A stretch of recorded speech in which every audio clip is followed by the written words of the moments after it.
Hello everybody, Lurgs here, welcome to my channel, and today it's how to fit a new gear knob cap to a Volkswagen gear shift stick. All you're going to need today is a pair of pliers and a lovely cup of tea.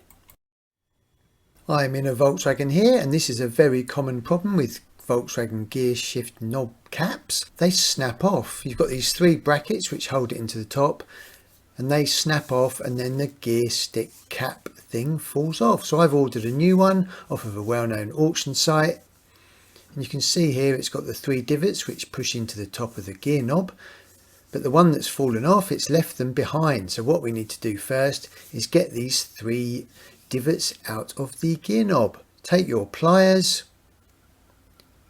and just gently pull out. This should be nice and simple. If you've got any debris left in there, you'll have to try and get that out.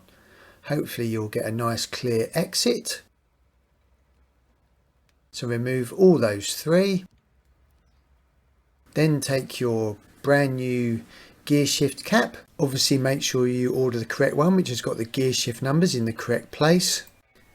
And then what you do is just gently offer it up to those gaps, and then gently push it in with your thumb until it starts going in. Once you've got it all lined up correctly, then put your hand over the gear shift and just squeeze really tightly, and then it should just pop in. Look at that.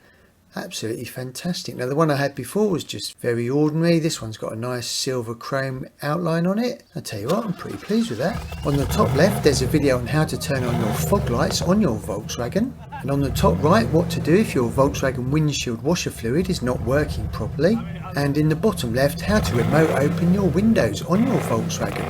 Most Volkswagens do have this feature.